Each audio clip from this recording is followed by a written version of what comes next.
नमस्कार मंडळी, आज आपण बघूयात झटपट फ्राईड राईसची रेसिपी।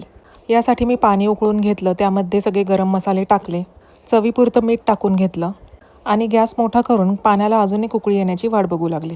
दुसरीकडे एका कढईमध्ये सोयाबीन शिजण्यासाठी मी ठेवून दिले।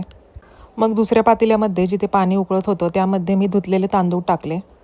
मग शिजलेले सोयाबीन एका चाळणीमध्ये काढून घेतले। तोपर्यंत भात छान शिजला होता। भात 90% शिजून झाल्यावर मी तो भातही चाळणीत काढून घेतला। सगळं पाणी निथळून घेतलं आणि मग तो भात ताटामध्ये ट्रान्सफर केला।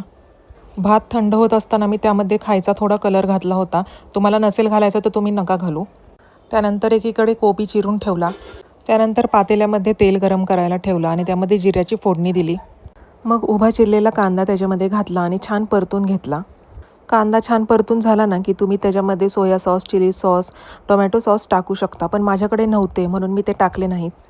मग यामध्ये थोडंसं मीठ ॲड केलं।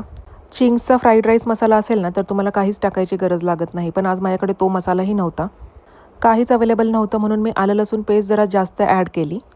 या पेस्टमुळे काही अवेलेबल नसेल ना तरी भाताला खूप छान चव येते। मग सगळं मस्त छान परतून घेतलं। मग यामध्ये लाल तिखट ॲड केलं। तिखटाचं प्रमाण तुम्हाला पाहिजे तेवढं ठेवू शकता। यामध्ये मी नंतर कांदा लसूण मसालाही ॲड केला होता, तुम्हाला पाहिजे तर तुम्ही टाकू शकता, नाहीतर स्किप करू शकता। मग यामध्ये मी चिरलेला कोबी ॲड केला आणि मग सगळं परत एकदा छान परतून घेतलं। यामध्ये तुमच्याकडे ज्या अवेलेबल असतील त्या सगळ्या भाज्या ज्या आपण पुलावला टाकतो त्या तुम्ही टाकू शकता। श्रावणी घेवडा असेल, कोबी असेल, फ्लावर असेल, गाजर असेल, वाटाणा असेल, सगळं तुम्ही टाकू शकता। त्यानंतर पातेल्यावर झाकण ठेवून एक वाफ येऊन द्यायची आहे, त्यामुळे भाज्या शिजतील। शिजवलेले सोयाबीन यामध्ये टाकून परत एकदा सगळं छान परतून घ्यायचं आहे। सगळं छान एकजीव झालं की यामध्ये तुम्ही शिजवलेला भात टाकायचा आहे हळूहळू। सगळा भात या पातेल्यामध्ये टाकून झाला की सगळं मिश्रण हळूहळू वरखाली करायचं आहे। तुम्ही बघू शकता इथे भात किती छान झालेला आहे।